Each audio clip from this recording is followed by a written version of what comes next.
Channel இப்போ தான் புதுசாக பார்க்குறேன் அப்படிங்கிறா வந்து எல்லாமே small letters ARK Vasanthi creators அப்படின்னு டைப் பண்ணிடலாம். ஆல் பெல் ஐக்கான் காட்டும், கிளிக் பண்ணி ஆல் ஆப்ஷன் பெல் ஐக்கான் காட்டும், கிளிக் பண்ணிடலாம். ஆல் ஆப்ஷன் கொடுத்தேன்னா உடனே சப்ஸ்கிரைப் ஆகிடும்.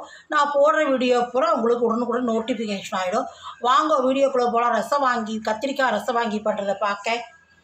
Hi friends, welcome to A R K Vasanthi கிரியேட்டர்ஸ்லேருந்து அனந்தலட்சுமி ரவீந்திரன் பேசுகிறேன். நாம் இன்றைக்கி பார்க்குறது ரசவாங்கி அப்படின்னு சொல்லிட்டு பார்க்கலான்ட்டு இருக்கோம். கத்திரிக்காய் ரசவாங்கி. இது பூசணிக்காயிலையும் பண்ணலாம், கத்திரிக்காயிலையும் பண்ணலாம். நான் இன்றைக்கி வந்து கத்திரிக்காய் தான் பண்ண போகிறேன். அதுக்கு வந்து தேங்காய் எண்ணெய் விட்டால் தான் நல்லாயிருக்கும். நீங்கள் இது கடலெண்ணெயெல்லாம் விட்டுக்காதீங்க. கடலெண்ணெய், சமையல் குக்கிங் ஆயில் அதெல்லாம் விட்டுக்காதீங்க. ஒரே ஒரு டேபிள் ஸ்பூன் எண்ணெய் விட்டுருக்கேன்.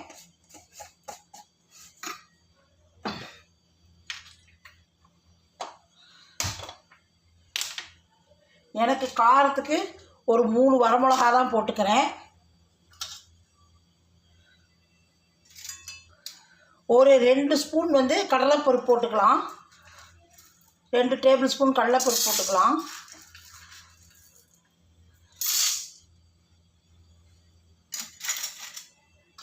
இதுக்கு கொத்தமல்லி வரையெல்லாம் போட்டிங்கன்னா சாம்பார் ஆகிடும்.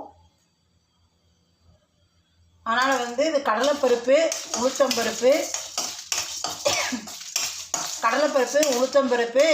வெந்தயம், கருவேப்பிலை, தேங்காய், இதுலேயே 2 டேபிள் ஸ்பூன் தேங்காய் போட்டு இதை நல்லா வறுத்துட்டுடலாம்.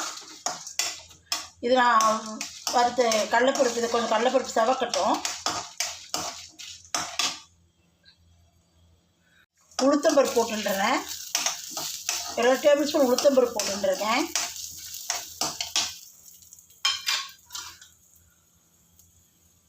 வெந்தயம் 1/2 ஸ்பூன் போட்டுக்கலாம்.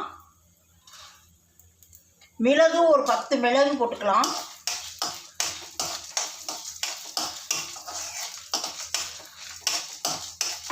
கொஞ்சம் இது செவக்கட்டும். அப்புறம் ஒரு ஆளுக்கு கருவேப்பிலை வச்சுட்டுருக்கேன்.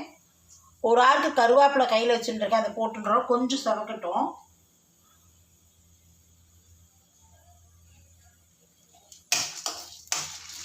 நம்ம வந்து சாம்பாருக்கு வந்து காயை வந்து புளித்தண்ணில் தான் வேக வைப்போம், புளி ஜலத்தில்.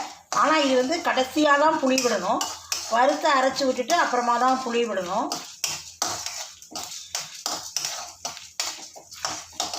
கருவேப்பிலை போட்டுடலாம்.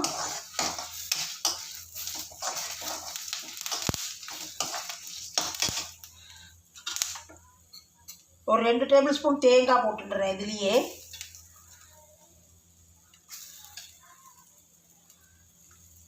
அப்புறம் மேலே வந்து நம்ம கொஞ்சம் கடுகு, தேங்காய் எண்ணெய் விட்டு கடுகு, தேங்காயும் 2 ஸ்பூன் வந்து நல்லா வறுத்து போட்டிங்கன்னா நல்லாயிருக்கும் ரசவாங்கின்னு. நம்ம சாம்பாருக்கு தேங்காய் வறுத்து போட மாட்டோம், மேலாக இதில் வறுத்து போடணும்.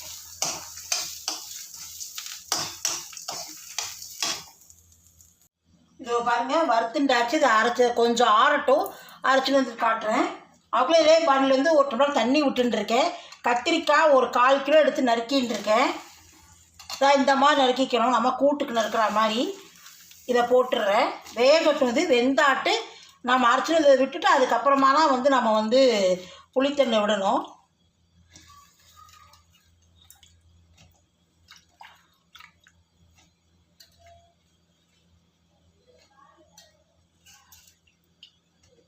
இது வேகட்டும். வெந்துருத்து. ஒரு 1/2 ஸ்பூன் மஞ்சள் பொடி போட்டுக்கலாம்.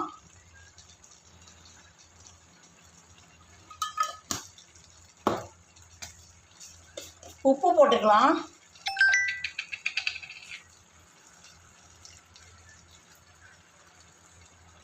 இது வந்து இந்துப்பு வந்து ராக் சால்ட்டாக வந்து கல்லுப்பு. இது அதனால் பார்த்துன்னு தான் போடணும்.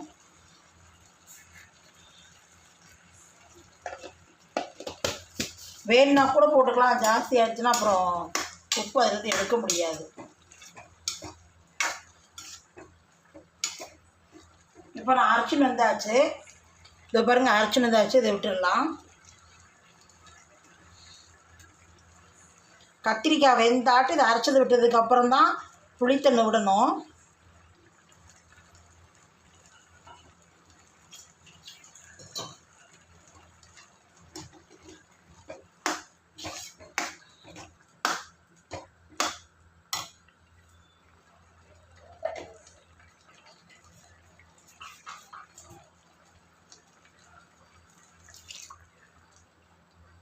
மிக்ஸி அலம்பி கொஞ்சம் தண்ணி விட்டுக்கலாம்.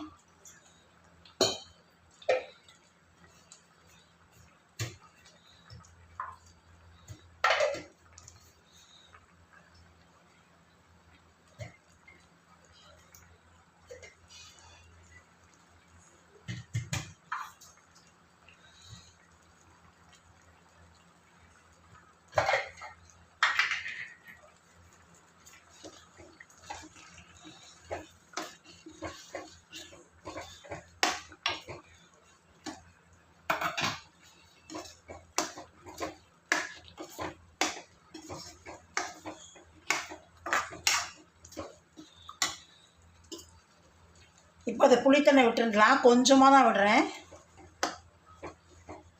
இது ஒரு 2 நிமிஷம் கொதிக்கட்டும் நல்லா, அந்த புளி பச்சை வாசனை போகிற அளவுக்கு. அதுக்கப்புறமா எண்ணெய் விட்டு தேங்காய் எண்ணெய் விட்டு கடுகு 2 ஸ்பூன் தேங்காய் வறுத்து இது மேலே போடணும். துவரம்பருப்பு போட்டுக்கலாம்.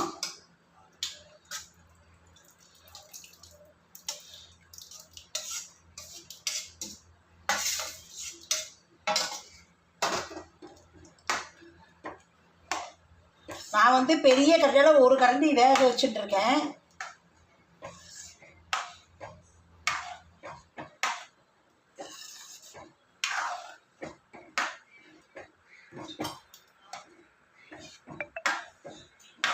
இதெல்லாம் சேர்ந்து கொதிக்கட்டும். பாருங்க கூட்டு ஆயிடுது. அடுப்பு ஆஃப் பண்ணியாச்சு. இப்போ இதில் வந்து ஒரு 2 டேபிள் ஸ்பூன் வந்து எண்ணெய் விட்டுக்கிறேன்.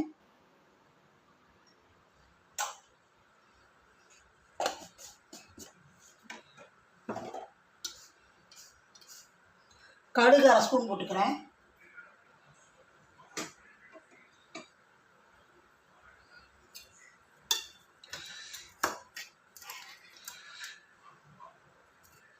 இதில் 1 ஸ்பூன் தேங்காய் போட்டுக்கிறேன். நல்லா பெரிய டேபிள் ஸ்பூன் தான் அது.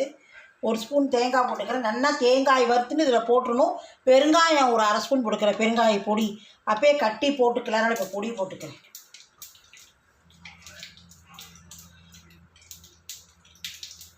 பெருங்காய பொடி 2 ஸ்பூன் போட்டுக்கிறேன்.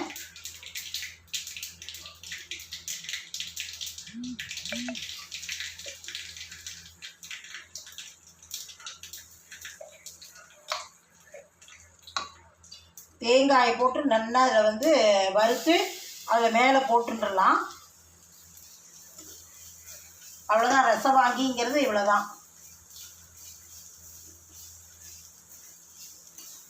ஏன்னா தேங்காய் தான் விடணும். ஏன்னா நம்ம தேங்காவே போடுறோமா நிறையா, அதனால் தேங்காய் வச்சால் தான் நல்லா இருக்கும். இது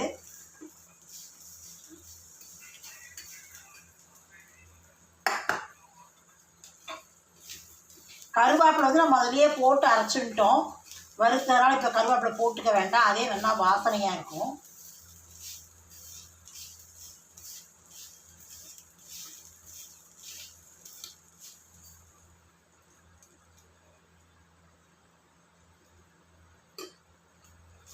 இது வந்து பிராமண அஷ்டசாஸ்திரங்கிற வந்து அடிக்கடி பண்ணுவா வாக்கில்.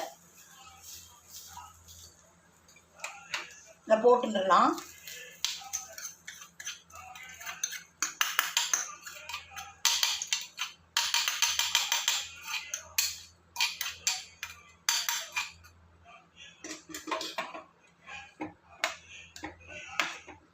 கடுகு பெருங்காயம் தேங்காய் போட்டாச்சு. கொத்தமல்லி தழை அப்படி தூவிக்கலாம்.